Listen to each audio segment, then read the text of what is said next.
The story goes on, and during this time now, Peter, who was willing to die, who chopped off a guy's ear because he missed his head, he supernaturally, one of the other gospel writers tells us that Jesus heals the ear, and we pick up the story in verse 15. Simon Peter and another disciple were following Jesus because this disciple was known to the high priest. He went with Jesus into the high priest's courtyard, but Peter had to wait outside the door. The other disciple who was known to the high priest came back, spoke to the girl on duty there, and brought Peter in. "Surely you are not another of this man's disciples," the girl at the door asked Peter. He replied, "I am not." It was cold, and the servants and officials stood around a fire that they made to keep warm, and Peter was also standing with them, warming himself. You pick it up in the English, but the phrasing here in the Greek is she's asking a question expecting a negative answer. This happens to us sometimes too. It's like, you're not one of those evangelicals, are you? You're not one of those people that actually really believe in the Bible and that Jesus, was a literal person and raised from the dead, do you? Now, and by the way, this is so interesting that God would allow us. It's such a God-given book, because no one writing a book to start something would ever allow the leaders to look like this. Moments ago, he would take on 200 trained Roman soldiers. And now circumstances have changed, and a servant girl just asked a question. You're certainly not one of his followers, are you? And what's Peter say? He was courageous, and now he's a coward. No, I'm not. We pick up the story. It continues. The high priest begins to question Jesus, verse 19. Meanwhile, the high priest questioned Jesus about his disciples and about his teaching. Now, notice Jesus' focus in his response is going to go back to how openly he testified, how openly he shared and taught. And what he's going to call on them to do is do what? Bring witnesses in who heard my teaching. Let them testify about what's true and what I spoke. When Jesus said this, he said, "I've always taught in the synagogue and in the temple where all the Jews came together. I said nothing in secret. Why question me? Ask those who heard me. Surely they knew what I said." When Jesus said this, one of the officials nearby struck him in the face. "Is that the way to answer the high priest?" he demanded. Now, notice the theme the author keeps bringing up. "If I said something wrong," Jesus replied, "testify as to what is wrong. But if I spoke the truth, why did you strike me?" Then Annas sent him still to be bound to Caiaphas, the high priest. Are you catching the drift? Are you catching and realizing there's a series of people, and the issue is, how do they testify to the truth? Are they courageous or are they cowardly? Verse 25, as Simon Peter stood warming himself, he was asked, "Surely you're not another of his disciples?" And he denied it, saying, "I am not." One of the high priest's servants, a relative of the man whose ear Peter had cut off, challenged him. "Well, didn't I see you with him in the Olive Garden?" Again, Peter denied it. And at that moment, a rooster crowed as prophesied 3 times. And by the way, the other gospel writers, a little bit more graphic. Peter doesn't just say, "No, it wasn't me." He says, "Blankety blank blank, I don't know the guy." He actually curses and completely disowns any relationship with Jesus. And this is the same guy that was willing to die an hour or 2 or 3 before. The scene shifts now, and verse 38, then the Jews led Jesus from Caiaphas to the palace of the Roman governor. By now it was early morning, and to avoid the ceremonial uncleanness, the Jews did not enter the palace. They wanted to be able to take the Passover. So it's okay to have 3 illegal trials. This is the irony of religion, and we have to all look in the mirror. The irony is that they want to make sure they're ceremonially clean to take over the Passover, but they do 3 illegal trials and are going to kill an innocent man because they claim to be God and love people, raise people from the dead.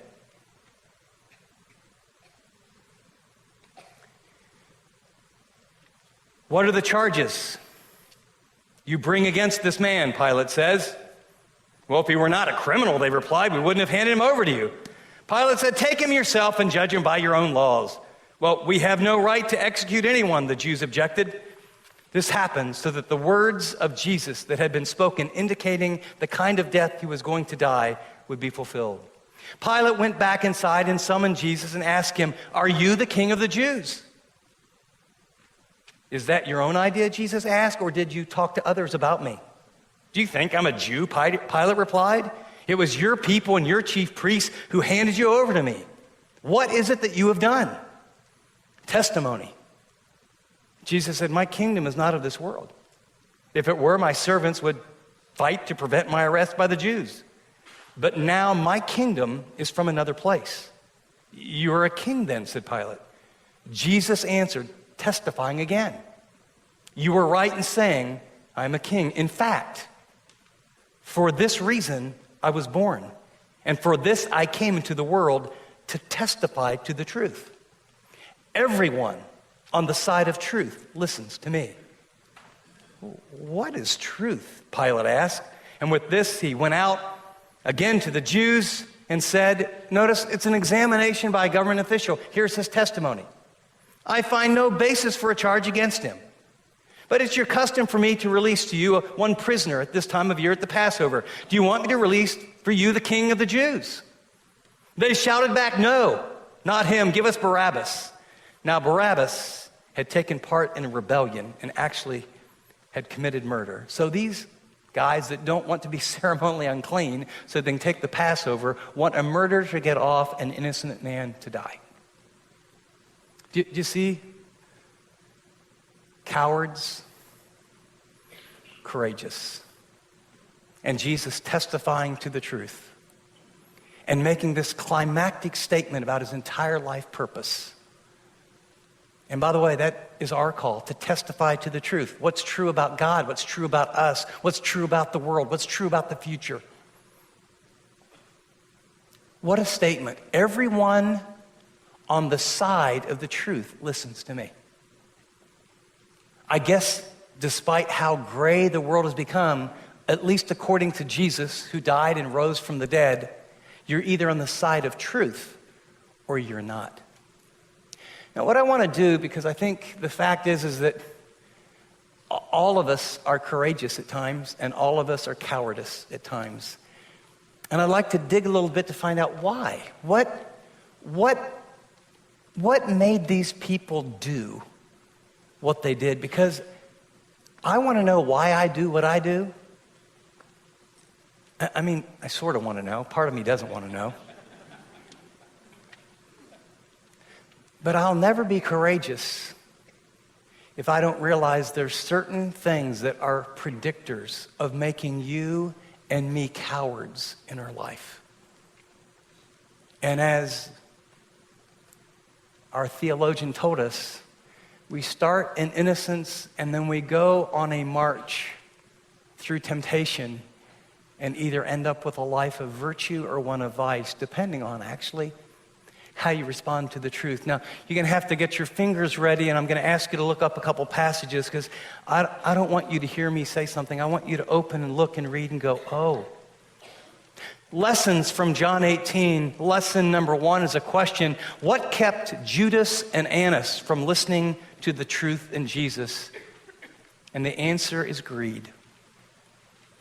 Annas was making a fortune. Judas probably had a lot of mixed motives, but it was for 30 pieces of silver. It's what you could buy a slave for. I'm going to ask you to open your Bibles to Luke chapter 16, because I want you to hear Jesus' actual commentary. Greed's a powerful thing. It's something we all wrestle and struggle with. But Annas and Judas did not listen to the truth because of greed. Have you found it? Luke chapter 16, I'm going to begin at verse 14. The Pharisees, the religious leaders, who were lovers of money, heard all these things that Jesus was teaching, and they ridiculed him. Here's Jesus' response. And he said to them, you are those who justify yourselves before men, But God knows your heart. For that which is highly esteemed among men, money, power, position, and stuff that comes with it. That which is highly esteemed among men is detestable in the sight of God. Question that I ask myself and I ask you, is your testimony hindered because it could have implications for your career? Are you less than bold at work? Are you less than upfront? Are you less than verbal? Are you unwilling to be unashamed to be a follower of Christ? Because if you are, that might really hurt your chances for a promotion. Or you might be viewed differently at work. Or the fact of the matter is your life so busy working to make money to finally get to buy a house here or to, you name it, that really you don't have much of a testimony. Your life really isn't very different. Fact is, you have a lot of debt. You have an untamed schedule. Your life is dictated by demands.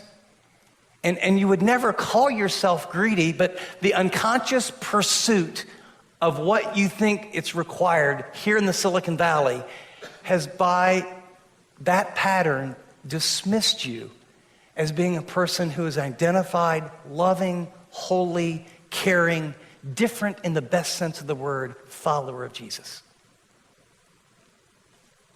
It was true of them, and it can be true of us.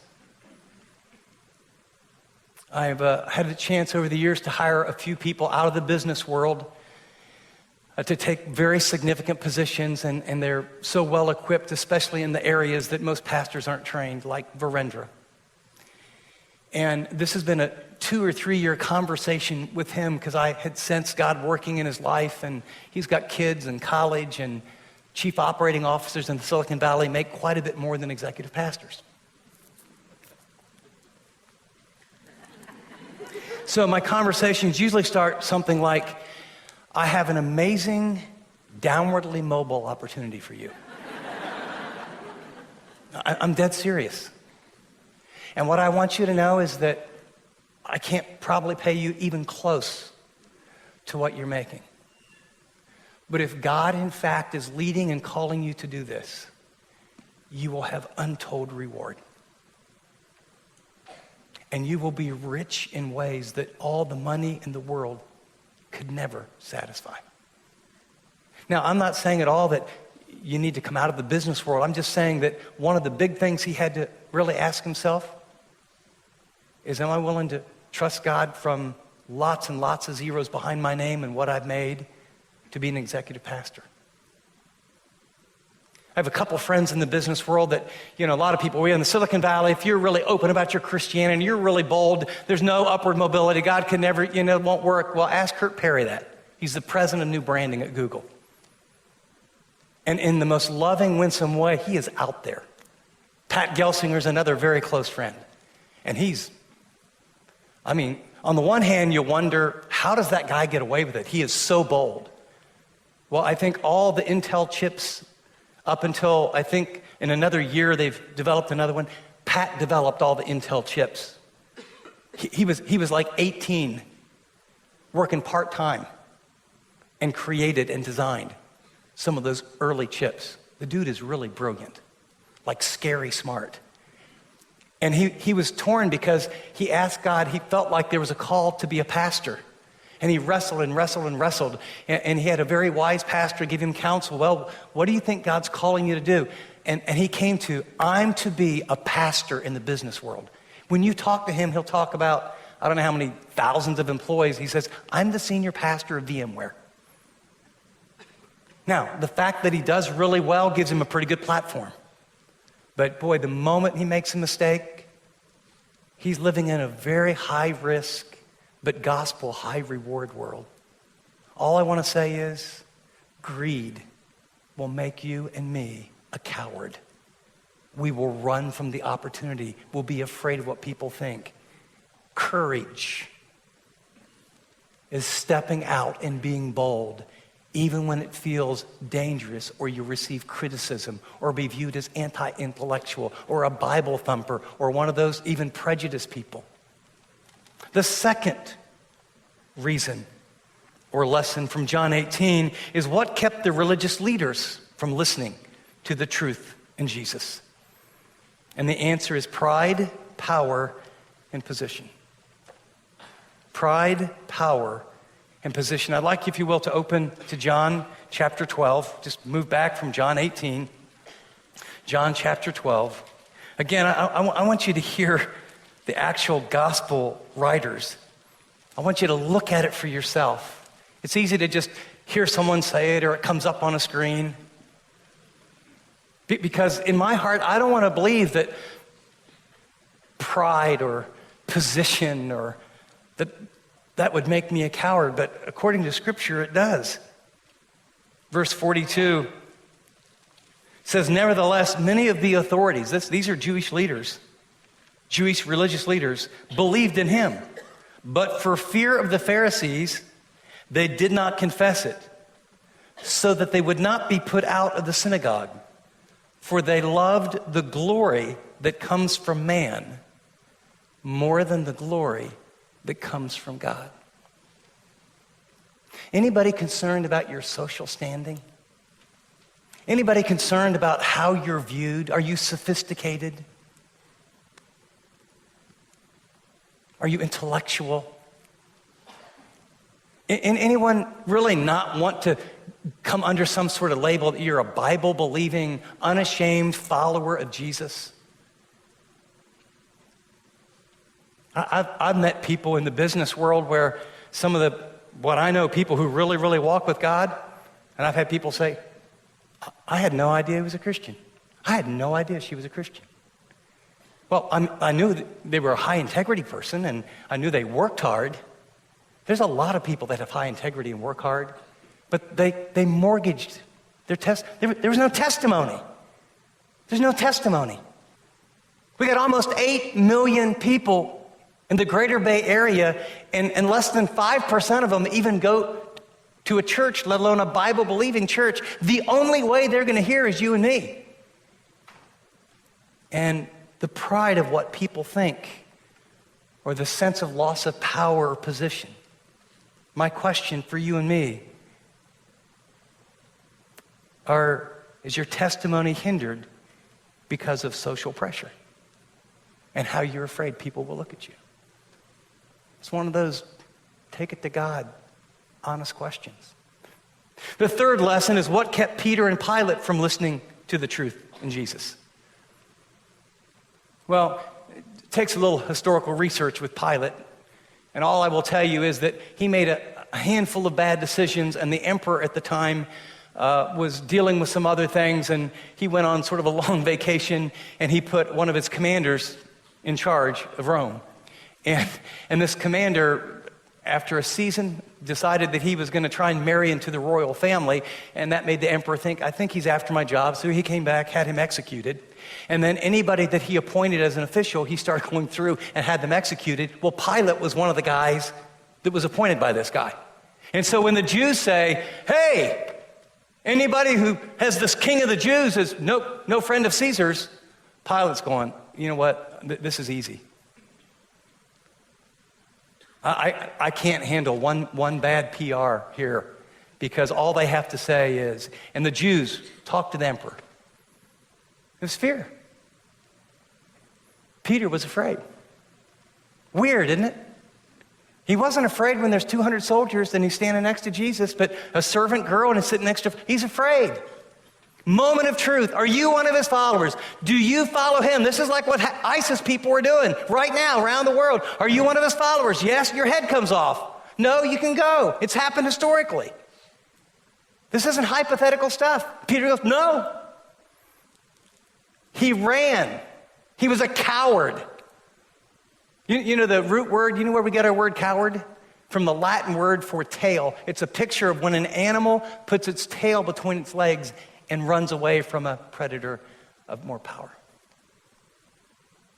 And he was overwhelmed with grief. Final lesson is what empowered Peter to listen to the truth in Jesus initially. I mean, what? I don't know about you, but those greed, power, position, fear, I get all those. The fear of man is a snare, Proverbs 29:25 says. But blessed is he who trusts in the Lord. At the end of the day, isn't it faith? Do I trust God for my position? Do I trust God with my money? Do I trust God with what people think of me? See, we won't testify unless we're people of faith. And I'm not saying it's easy, but courage is choosing to do or say what we know is right when we are frightened and concerned about what could happen. But this is a positive lesson. What empowered Peter to listen to the truth initially? The answer is Jesus' presence and power. Right? I mean, there's 200 soldiers, but there's Jesus. There's 200 soldiers, but he speaks, they all fall down. There's 200 soldiers, but my bros are here. You know, we're in this together. There's 10 of us here. Not that the 10 are going to win, but isn't it amazing that just with a few people around you, that our faith rubs up against one another, and just doing life in community in a way, we take steps together, and as I hear about what you do and what she does, that it empowers me to step out. And I'm sure you guys think, oh yeah, Chip, you know, that you never have any problems with this, you're a pastor, and you're so passionate up here, and blah, blah, blah, blah, blah. I was doing the funeral for Teresa's dad, and you know, every culture has their different way of doing it. Imagine Appalachia. I mean, really just Appalachia. I mean, like these places exist in America. This is where we're at. There's this little funeral home, and there's this big open area, and a little alcove, and there's a coffin, and it lids up, and there's Fred. You know, not much of him, you know, he got really lost all this weight, but just, so for 4 hours, different people are coming in, and there's a dead body there. And I don't know Teresa's family, and we're going to go to the graveside, and her two sisters and their family, and then some other relatives and other people. And so for 4 hours, I'm kind of building relationship and realizing, I mean, I felt like a missionary trying to figure out, oh my gosh, I don't know how life works here. And little by little by little, I felt like God was giving me favor, and I was kind of connecting. And then it's time to go to the graveside, and Teresa and her sister said, please make sure, in our whole family situation, there's a lot of people that don't know the Lord. There's a lot of people that are not on their way to heaven. We need you to really winsomely, really share the gospel. And I remember I went out to the car, and, you know, we're getting ready because, you know, they're putting the body in the thing, and we're going to go to the graveside. And I remember just sitting in the car and thinking, I've met these people. This is so awkward. And I just had this overwhelming sense of fear. And it was like, I mean, it's illogical. Like, what are they going to think of me? And, you know, it's really small. Actually, the larger the group, the easier it is to be bold. Give me thousands of people. you know, give me 15 or 17. It's like, you know, I mean, there's... And then I went out to the car, and it was like, I mean, I can share the gospel, but not really go to where you bring a person to a decision, and, you know, you sort of, And I would have been a coward. And I sat in the car alone, just reviewing my little message. Just saying, God, it will not matter what any of these people think of me. This may be the only time ever they hear the gospel clearly. And so I need to share it, and then I need to let them know exactly how to trust Christ, and then I need to give them the opportunity. This is what you need to do today if you never have. I don't think courage is being an amazing person. I think courage is stepping out regardless of your fear. And here's what I would remind you, the power of your testimony. Revelation chapter 12, and I'll put this on the screen, but it's Revelation 12:11, and it's talking about overcoming Satan and spiritual strongholds. And it says, and they overcame him, and in the context, it's Satan. How? What's it say? They overcame him because of the blood of the Lamb and because of the word of their testimony, and they did not love their life even when faced with death. I want you to know, you telling your story, you openly, God is working all over. You being bold in these next 2 weeks and in the future. God is doing something fresh in our church to fulfill what he wants to do in the world that's been crazy, and he's going to use regular people like us to testify courageously and not be cowards. And it's powerful. But we'll have to take some steps. But here's what I learned. I need to have people support me. And I need to be in an environment where I sense Jesus' presence and his power. And so I want to close because in every movement of God, whether it's in the household, whether it's in a church, God calls men to step up first.